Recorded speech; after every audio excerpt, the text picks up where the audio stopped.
तो भाई साहब ट्रांसफॉर्मर्स फ्रेंचाइजी हमें शुरुआत से ही अपने वीएफएक्स से हैरान करती आ रही है, चाहे वो कैरेक्टर्स की ट्रांसफॉर्मेशन हो या फिर एक्शन सीक्वेंस। और कभी कभी तो इनके वीएफएक्स देखकर तो मेरे भी पैंट गिरी हो जाती है। और सबसे ज्यादा जो हमें हैरान करती है वो है इनके ट्रांसफॉर्मेशन।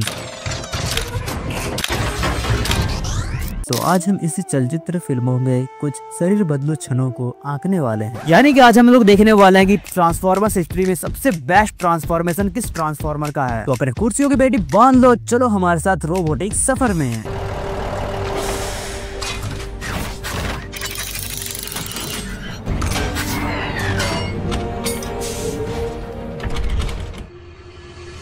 तो नंबर 5 पर आता है मेरे जिगर का टुकड़ा माय हार्ट, जिससे मैंने ट्रांसफॉर्मर्स देखना शुरू किया था। माय चाइल्डहुड हीरो ऑटोबॉट यानी कि बम्बलबी। देखो सबसे पहली बात कि बम्बलबी हर ट्रांसफॉर्मर्स फैन के दिल में एक अलग सा जगह बना चुका है और इसके हर ही ट्रांसफॉर्मेशन सबसे बेस्ट और एपिक होते हैं। पर बम्बलबी की पूरे जर्नी में मुझे उसका सबसे best transformers the dark of the moon में ये क्लिप लगा। वैसे तो इस क्लिप में ये पूरा ट्रांसफॉर्म होकर कोई रोबोट ना बना, पर इसमें जो स्लोमो के साथ ट्रांसफॉर्मेशन दिखाया गया एकदम मक्खन भाई साहब, इसलिए ये क्लिप तो 5 नंबर डिजर्व करती है। और याद रखना इस पूरे वीडियो में हर ट्रांसफॉर्मर का बस एक ही ट्रांसफॉर्मेशन लिया जाएगा और कोई भी गन वन का ट्रांसफॉर्मेशन नहीं, व्हीकल टू रोबोट या फिर रोबोट टू व्हीकल लिया जाएगा। इन्हीं से भी कारण से हो सकता है कि तुम लोग का बहुत ही फेवरेट ट्रांसफॉर्मेशन इस लिस्ट में ना हो, पर मैंने भी जो चुना वो एपिक ही है। तो चलिए अब चलते हैं नंबर 4 पर, जिसमें मैंने रखा है अपने आयरन हाइट को। अब देखो अगर तुम लोगों ने ट्रांसफॉर्मर प्राइम वाला टीवी शो देखी है तो उसमें एक कैरेक्टर था बल्कहेड करके। वैसे कौन सा ट्रांसफॉर्मर्स फैन ट्रांसफॉर्मर्स प्राइम को नहीं देखा होगा। एनीवेज तो वो बल्कहेड जो कैरेक्टर है वो सिंपल आयरन हाइट के ऊपर ही बनाया गया है। ट्रांसफॉर्मर्स प्राइम वालों को कोई ऐसा कैरेक्टर चाहिए था जो कि मोटा गोलू मोल और फनी भी हो। आयरन हाइट में ये सब क्वालिटी थी पर वो थोड़ा फनी नहीं लगता था, इसलिए उसको थोड़ा बदल के बल्कहेड को बनाया गया। इसलिए इन दोनों का नाम भी बहुत ज्यादा सिमिलर है। और आयरन हेड की सबसे बेस्ट ट्रांसफॉर्मेशन हमें दिखी थी transformers revenge of the fallen में, जिसमें ओपनिंग सीन में ही आयरन हेड ने सबका दिल जीत लिया, वो ऑप्टिमस प्राइम के लेवल के ट्रांसफॉर्मेशन करके, क्योंकि इसका ट्रांसफॉर्मेशन सीन बाय सीन दिखाया गया, फ्रेम बाय फ्रेम, इसलिए ये सीन 4th नंबर डिजर्व करता है। तो नंबर 3 पर मैंने रखा हम सबका फेवरेट ट्रांसफॉर्मर्स विलन मेगाट्रॉन। अब तुम सबका फेवरेट तो मुझे पता नहीं, पर मेरा सबसे फेवरेट था इसमें transformers dark of the moon में वो ट्रक से रोबो बनने की ट्रांसफॉर्मेशन और उसका वो खूंखार लुक विद शेर का दहाड़। पता नहीं दहाड़ किसका था पर अच्छा था।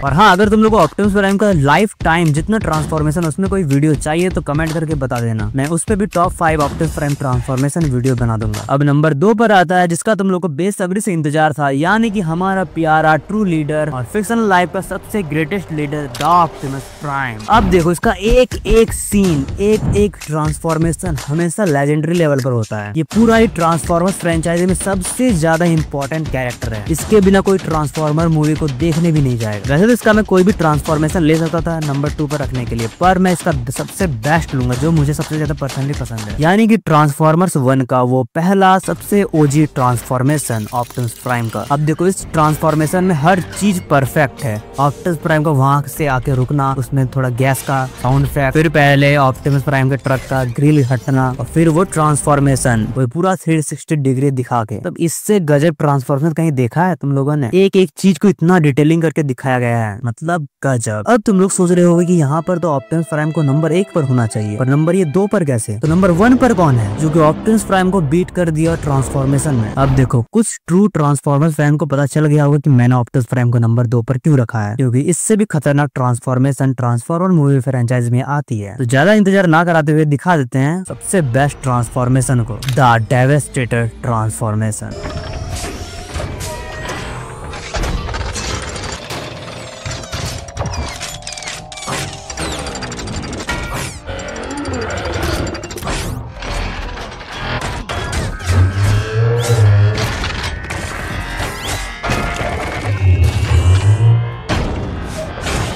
तुम भी खो गए थे ना इसके ट्रांसफॉर्मेशन में, मैं भी खो गया था। इतना अच्छा ट्रांसफॉर्मेशन, इतना मेहनत इस चीज को बनाने में। अब देखो इस कैरेक्टर को बनाने में जिसका नाम डेवास्टेटर है, 80,000 से भी ज्यादा मूविंग पार्ट्स का इस्तेमाल किया गया था CGI में, जो कि लिटरली ऑप्टिमस प्राइम से भी ज्यादा है। और इसके सिर्फ एक फ्रेम को रेंडर करने बहुत सारे पीसेस ऐसे ही उड़ जाते हैं। एक टाइम तो ऐसा आया था कि सच्ची में हर आर्टिस्ट को इससे डर लगने लगा था, कोई भी डेवास्टेटर को बनाना नहीं चाहता था। इसलिए मैं हमेशा से कहता हूँ VFX, एक्शन और म्यूजिक में माइकल बे के ट्रांसफॉर्मर्स फ्रेंचाइजी को कोई बीट नहीं कर सकता। बस काश थोड़ा सा कैरेक्टर डिजाइन और स्टोरी में भी ध्यान दे देते तो ये कुछ ज्यादा ही ग्रैंड लेवल हो जाता। तो अब होता है ये लिस्ट खत्म, जाओ भागो नेक्स्ट टॉपिक कमेंट करना और ये वीडियो होता है यहाँ पर समाप्त।